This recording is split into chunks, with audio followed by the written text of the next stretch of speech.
professor Reginaldo Nasser, bem-vindo. Grande Nasser! Tudo bem, Bom Nasser? dia. Boa tarde, já. Boa tarde. Gostei do seu tapete quadro aí, ó. Da Turquia. A gente não comprou, hein, Dri? A gente ficou miguelando lá, fomos em Istambul, mas você vê como é que é, velho. Fomos até lá e não compramos um tapetinho. Eu mas comprei. A gente trouxe um abajurzinho, vai. Abajurzinho. Esse aí é porque eu fui para Capadócia e aí eu fui com um guia lá. Ele foi para o interior assim, da Turquia, lugar, comunidade, e tinha uma cooperativa de mulheres lá que fazia esses tapetes. Legal. Nasser, saudades de você, meu amigo. Pois é, tem cana aí. A vida de avô não é fácil, não. Você só tem tempo para o seu neto, Nasser. Você esqueceu os amigos. Você não dá mais bola para os amigos. Eu admito. Mas, Nasser, a gente queria muito te ouvir hoje sobre o discurso do Lula ontem, né? O discurso depois do Trump elogiando o Lula. Queria muito te ouvir sobre isso. Bom, eu sempre digo assim, o que contém um discurso, né? O discurso pode conter coisas, né, no caso de presidentes, coisa que ele faz, que já fez, coisas que pretende fazer, né? Tem componente, para além de gestão, componente ideológico, né? E tudo isso ali aparece no discurso do Lula. Eu li com atenção tudo, e eu diria o seguinte, e fui ler outros discursos do Lula desde que ele entrou como presidente. Eu diria que ele mantém o mesmo tom, mesma postura, né? Coerente, articulado com os objetivos estratégicos do governo brasileiro, do Estado brasileiro, e, claro, em cada momento aparecem ali as circunstâncias, né, do contexto internacional. Então, o discurso ontem, eu diria que tem várias coisas, mas tem 3 grandes blocos, né? Tem um que é dedicado, mais no final, à crise climática, né? E falar da COP, né? Acho que as duas coisas, crise climática, a COP, o papel do Brasil, né? Como ele vê isso no mundo, né? Em termos de governança internacional. A parte da Palestina tomou também um tempo considerável, e o Lula é um dos únicos presidentes que pronunciam, né, a palavra genocídio, parece que é um pecado, né? Mas ele é um dos poucos, tem poucos no mundo que fazem isso. Ele fez com muita ênfase, colocou a postura do Brasil de forma clara, sem tergiversar, e o outro bloco foi dedicado a um recado duro, né, aos Estados Unidos. Eu diria, claro que é os Estados Unidos, mas não é uma coisa pessoal, não é uma coisa pontual, é uma defesa de princípios, né? Parece que é elementar, precisa afirmar do que é soberania, né? O que é soberania de um país, do que é autonomia de um país. E isso vale para o mundo inteiro. Acho que essa e outras partes, muitos outros países e governantes se reconheceram, se identificaram, principalmente do Sul Global, com a fala do Lula. Então, achei que impressionou até o Trump.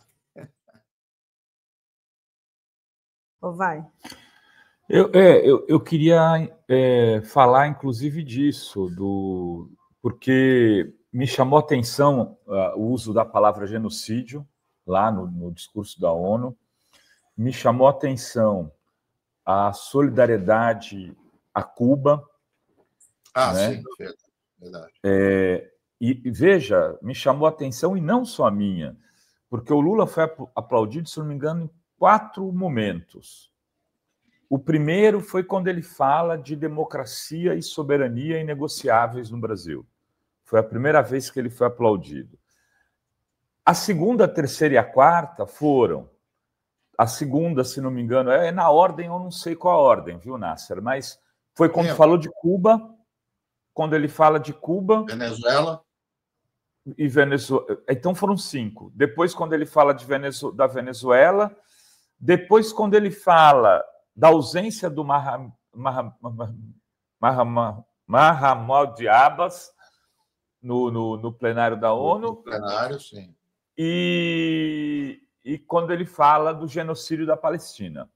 Usa a palavra genocídio. Quer dizer, 4 desses momentos, 5, são anti-Trump. Sim. Mas 4 são de política internacional e de alinhamento com países que, em tese, estão à esquerda no espectro mundial, né? Sim. E são considerados países terroristas, ameaças. Inclusive, na hora que ele fala de Cuba, ele fala é inacreditável que Cuba seja considerado um país terrorista. Sim. Você diria que o discurso de Lula foi um discurso à esquerda no espectro político, inclusive dos seus históricos discursos já feitos na ONU? Foi bom você lembrar tudo. Quando eu disse, eu li. Infelizmente, não viu aplauso. Eu só li. Né? Não, sempre foi à esquerda. Sempre foi. Veja, as pessoas precisam ter claro o seguinte. Eu tenho algumas críticas ao governo Lula em relação à questão palestina. Eu, como analista. Mas eu compreendo as ações políticas, de tática, de estratégia. As pessoas precisam levar isso em conta. Essas coisas não são tranquilas, né? Quer dizer, não são tranquilas no cenário interno, não são no cenário externo, que o Lula está lidando. Então, veja, a questão de Cuba sempre foi, nunca saiu. Que eu me lembro, nunca saiu de nenhum. Quer dizer, nunca saiu da agenda do Lula. Nem Venezuela. Eu não me lembro, posso estar enganado. Então, o que foi ausente, porque eu acho que está meio ausente do debate internacional, foi a questão da Ucrânia. Mas a posição dele também sempre foi coerente, sempre foi muito clara. Né? E tudo isso, eu que acredito que é uma coisa importante também, vamos dizer, o procedimento. Né? Vamos dizer, quando a gente fala em democracia, o que significa democracia no contexto, no âmbito internacional? A democracia no âmbito internacional, ela pode ser traduzida por multilateralismo, por fortalecimento das instituições internacionais, por fortalecimento do direito internacional. É uma postura que o Lula tem desde que ele entrou em 2003. Por isso que eu te disse, eu não vejo oscilação em relação a isso. Não vejo. Agora, é claro, ele mantém a dessa. Como o espectro está indo muito à extrema-direita, então a dele, que era sempre constante, realça, né? Como você disse. Eu vi também o discurso do Trump. Eu posso dizer, acho que ele já tinha preparado antes, mas parece que foi rebatendo o Lula, né? Porque pontos, todos pontos, eu não vi nenhum, antagônicos, né? O antagonismo em tudo, absolutamente tudo. Então, eu acho que fica claro isso. Agora, pode ter antagonismo em tudo, mas não essas atitudes que o Trump está tendo. Quer dizer, ele pode ser um antagonista, mas isso que eu estou dizendo é um modus operandi na política internacional. É uma outra coisa, né? Que está se fazendo. Mas o caso do Trump também, eu continuo ainda na avaliação assim, que sempre tive, que ele não é um desvairado, não é um louco, não é nada. Ele, veja, tem racionalidade do que ele faz. Quando eu estou dizendo racionalidade, obviamente que não é critério de justiça, não é critério de concordância, mas que ele sabe o que quer. Ele sabe manusear os meios, né, para encontrar os fins que ele almeja. Ele traz para a diplomacia o que é? Aquilo que ele sabe fazer, que não é nada diplomático, que é um jogador, um especulador, um cara agressivo. resta saber se está certo. Eu li outro dia um analista americano dizendo que não vai dar certo em nada. Nem para ele, não é que não vai dar certo os resultados que ele quer chegar. A se ver. Mas, de toda forma, eu acho que assim, foi super positivo o que o Lula fez. Muita gente estava com medo do confronto, tudo. As colocações do Trump, né, já eram esperadas, mas não foram nada, pelo contrário, não foi nada agressivo ao Lula, ao Brasil. Fez aquela retórica dele, que os Estados Unidos têm déficit comercial, que é uma mentira, todo mundo sabe, ele fica falando. Mas eu acho que foi super positivo para o Lula. E hoje tivemos essa foto aqui divulgada, esse flagrante aqui do Trump assistindo ao discurso do presidente Lula. E no discurso do Trump, o que mais se falou é o elogio que ele fez do breve encontro que eles tiveram. Ele disse que gostou dele, gostou do Lula, né, nos 39 segundos, e que ele só negocia com quem ele gosta e que ele vai falar com o presidente Lula, e já está sendo marcado um encontro, né? Diz que vai ser por telefone entre os dois presidentes. E o que esperar desse encontro e o que você achou dessa fala do Trump ali de improviso com esse elogio aí ao Lula? Me permite até um parênteses, Dri, ia falar disso, porque esse dado do improviso é significativo, né, Nácia? Sim. A não ser que ele tenha se preparado todo para falar, ele vai falar primeiro, eu chego lá, vou elogiar. Acho um pouco difícil, porque ele teve um problema no teleprompter, né? E aí ele pega e solta esse caco de 39 segundos, provavelmente ele não tinha. Ele fala primeiro 20, depois 39, aí ele fala qualquer coisa. Né? Não, eu acho que tem as duas coisas. Acho que é uma questão clássica na história, na ciência política, o papel do ator, né, diante da estrutura. Questão clássica, está lá no Marx, no Weber. Eu acho que não pode perder nenhuma das dimensões. Eu acho assim, teve improviso e teve como eu disse, a química. É verdade, eu acho que não é mentira. O Lula, a gente sabe, é um cara sedutor, conversa bem, sabe envolver as pessoas. Não tem, que eu saiba também, desde que o Lula foi presidente quando ele entrou em 2003, tem eu não sei, um único caso de um estadista e tudo criticando o Lula por atitude. Ele pode divergir, claro, das posições do Lula, isso é uma coisa, mas não de atitude. Atitude eu nunca vi. Os mais diferentes espectros ideológicos eu nunca vi. Né? Então, ele teve ali. Agora, eu avalio que já vem ali, vamos dizer, no entorno do Trump, na avaliação deles, que essa coisa do Brasil, de Bolsonaro, de extrema-direita, já está esgotando. Entendeu? A medida em relação à mulher, a esposa do Alexandre de Moraes, acho que já é um sinal disso. Veja, para o Alexandre de Moraes, com certeza é uma afronta. Óbvio. É uma afronta, óbvio, em primeiro lugar para a mulher dele. É uma afronta individualmente para os ministros do Supremo. Mas não é para o Estado brasileiro. O que punir? Né? Uma pessoa vai atingir o Estado brasileiro, a mulher? Nada. Então, eu acho que eles vão dosando porque eles querem manter o público. Isso sim. O público aceso, mas, ao mesmo tempo, as medidas começam a ser inócuas. Quer dizer, não teve a repercussão na economia do Brasil até agora, que se esperava, claro que atinge, mas não teve. O Brasil está abrindo o seu leque aí de países para exportação, quer dizer, todo mundo está se virando e a coisa vai esgotando. Então, ele não veja, pode falar tudo, burro ele não é. Ele não é principista. Ele está usando isso aí. Eu acho que ele avalia. Ele é muito das circunstâncias, né? Ele quer pender para o lado ali que tá dando certo para ele. Então, acho que, ou seja, acho que tem a somatória das duas coisas. Tem essa coisa pessoal, personalista e tal, dele e do Lula, e tem essa circunstância. Não o que eu vou comparar agora não é na mesma dimensão, não é na mesma porção. mas era significativo. Me lembro bem.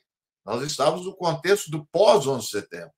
As coisas estavam muito exacerbadas em eventos e acontecimentos. E antes do Lula tomar posse, ele foi para os Estados Unidos se encontrar com o Bush. Só para pegar as manchetes da época, todo mundo falando. O Bush olhou para ele e falou: nossa, que cara legal, dá para conversar, tal, temos as mesmas posições. Eu sei que o Bush é a mesma coisa que o Trump, mas na época também estava exacerbado. Eu lembro disso, muito exacerbado. Então, o Lula, ele sabe baixar a bola, tá? Ele sabe lidar. E não vejo, tem gente falando, não vejo problema nenhum para o Lula encontrar com o Trump. Eu diria que é o contrário. Eu vou exagerar para dizer que é o contrário. Quem deve estar preocupado é o Trump. O Lula não é Zelensky, longe disso, né?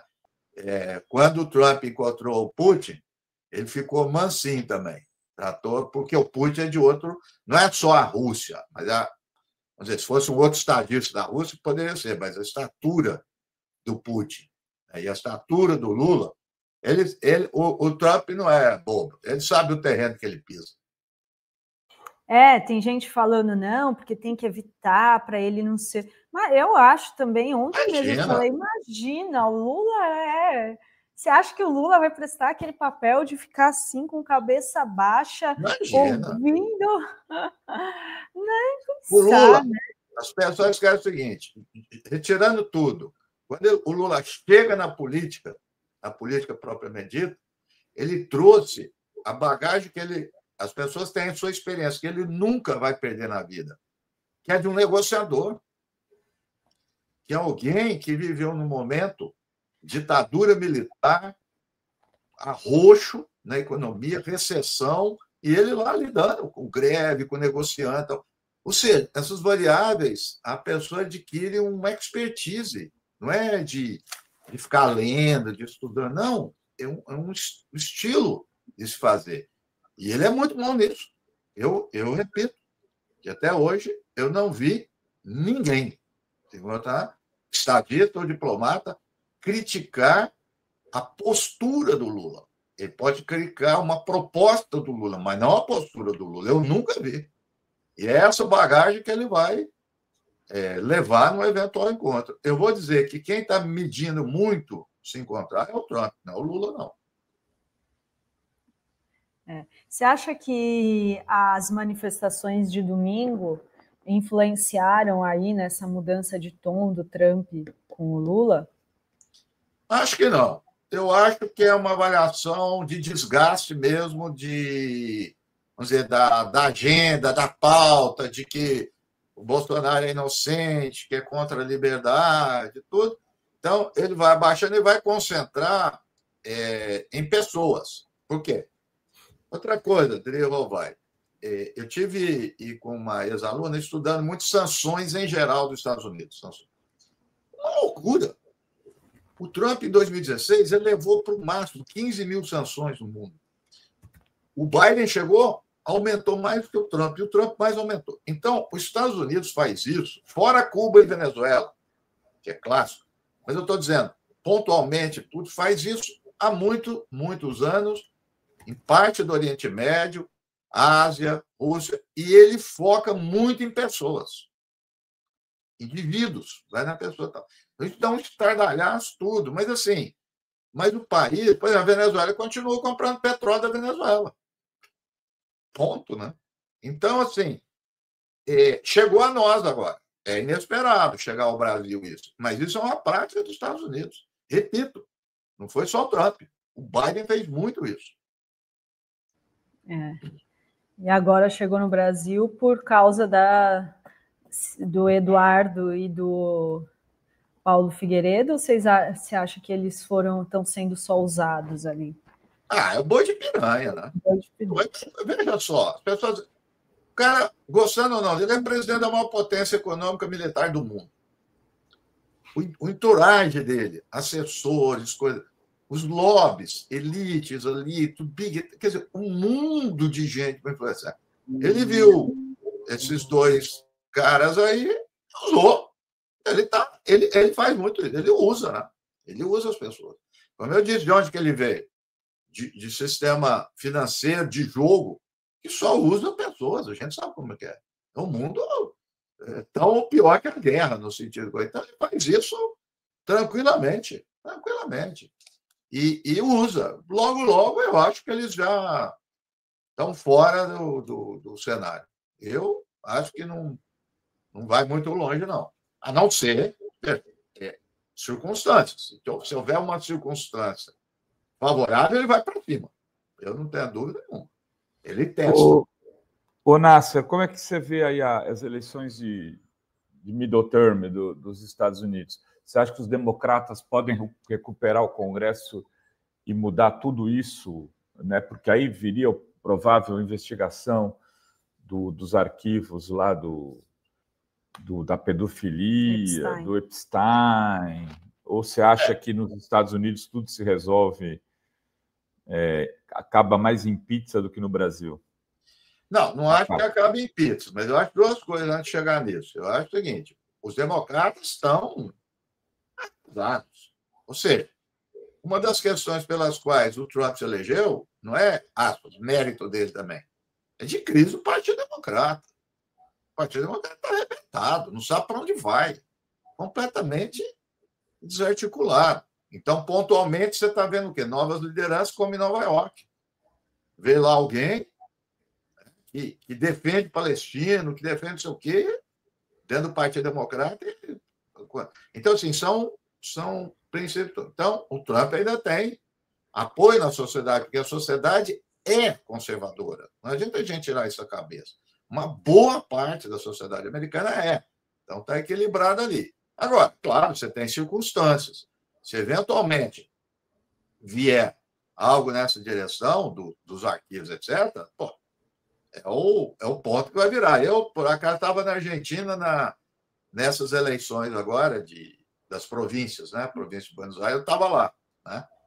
E é isso, assim, parte é isso, ou seja, está em crise econômica, óbvio, mas há uma elite, há uma camada lá que continua apoiando o Milei. O que aconteceu? Foi divulgado lá os áudios da irmã dele metida em corrupção.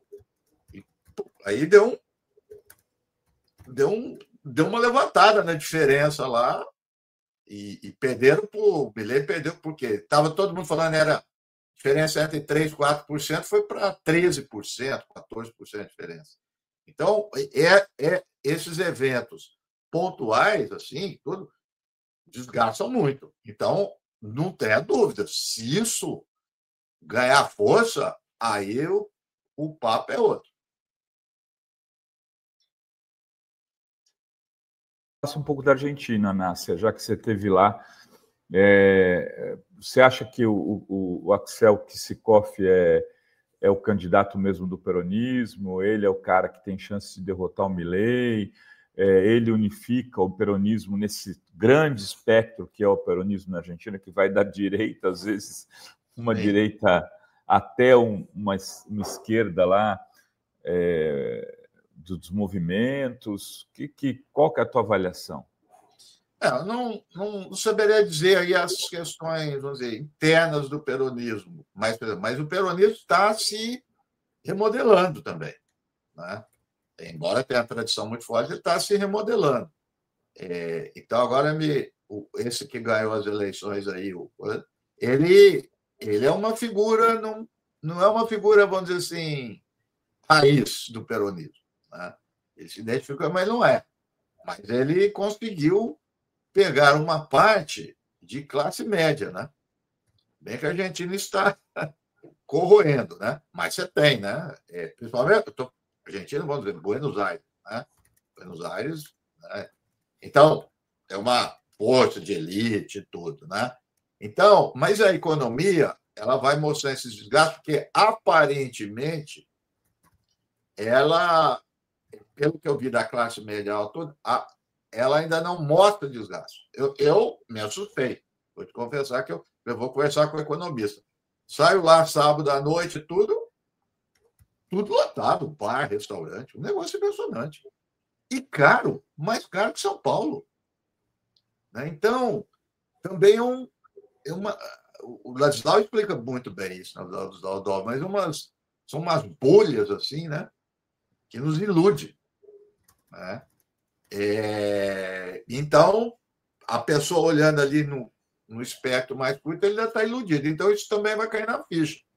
E eu acho que o desgaste dele vai ser cada vez maior. E, como eu disse, o peronismo acho que está se remodelando, como tudo. Não é que vai negar o fato, mas ele está se remodelando, trazendo novas questões. Tem uma tática, vamos dizer, mais diferente, uma tática diferente em relação ao Milei. Olha só, Rovai, até sobre o Brasil aqui, que eu vou conectar com a Argentina. Não sei se felizmente ou infelizmente. Ainda, se a gente fala em desigualdade, pobreza, miséria, eu vou dizer, infelizmente, é triste falar isso, mas não mobiliza tanto quando você fala em corrupção. Não adianta. A mobilização nossa aqui não foi de anistia, foi por causa da PEC da bandidagem, com bandido e corrupção. E lá também, foi a irmã dele. Corrupta, não sei o quê e tal. Então a direita fez isso, agora está levando a cabeça. É impressionante, né? Foi falar da PEC da impunidade, né? Foi que foi, né? Mobilizou. Você mostra miséria, tá, não adianta, não mobiliza. Isso daí é um negócio. E aí o peronismo, o pessoal do entorno deles pegou isso, né? Porque antes quem era a Kirchner, né? A Cristina, que está presa, né? E não sei o que e tal. Aparece a irmã dele falando, não, é 2%, 3%. Aí você andava lá nos táxis, no Uber, o pessoal tudo comentando. Muito bem. Tem perguntas do chat para o... Tem, Rovai. Deixa eu trazer aqui. O Carlos Sperber, ele pergunta, e os conflitos na África, Indonésia e Nepal? Nasser. Tipo, a gente tem mais 1h30 de live, aí a gente vai falar Aí vai longe, né? Não, veja, isso eu acho que tem que dizer o seguinte, veja, isso que foi colocado, são conflitos todo momento tem. A gente precisa tomar cuidado, apurar melhor causas. Quer dizer, o Nepal é uma coisa, eu diria, atualmente, diferente do que está acontecendo quando ele fala África. Né? África, mesma coisa que eu falar América Latina, tem várias particularidades, não sei de que África ele está falando. Mas, de toda forma, no momento, são coisas diferentes. Né? Então, a gente também não pode entrar muito os conflitos e tal. Então, são coisas diferentes. E, claro, na medida que tem um conflito por várias razões no Oriente Médio, acaba, infelizmente, obscurecendo os outros. Né? Mas, outro dia, às vezes eu encontro as pessoas numa feira aí que eu vou, que assisto, o mundo está cada vez pior. Eu falo, nada, sempre foi assim. Você que está olhando o momento, volta para trás para você ver. Né? Isso também tem uma atitude nossa. Parece que o presente sempre é pior. Eu não estou dizendo que o passado é melhor, mas tem momentos muito difíceis, então, do mundo, tudo aí. A gente sobrevive também, porque o que eu tenho medo das pessoas começarem a olhar tudo isso e dar pânico. Não, a minha atitude é outra, é atuar, é resistir, é debater, não é pânico. A pessoa fica em pânico. Tem muita gente assim, né? No campo progressista. Então, eu não entraria em pânico, sabe? Tem que enfrentar. E aí eu acho que o contrário, enfrentar esse pessoal está mostrando que não tem tanto poder assim, não. Tem poder, mas não é tanto, não basta. Como dizia aquela frase da Rosa Luxemburgo, mais ou menos, né? Não vou saber repetir, você só vai sentir que está amarrado uma corrente se você tentar se movimentar. Senão, não, né? Se você ficar parado, está tudo bem, né? Exatamente. Muito bem, professor Nasser, muito obrigado pela sua presença. Vou me redimir. O netinho está aí do lado, dormindo. Acabei de fazer aqui uma muqueca para ele. Está comendo. Eu acho que eu vou pegar o carro e vamos lá para Paulista, ali para a região da Paulista, comer moqueca com o netinho do Nasser. Que bonitinho.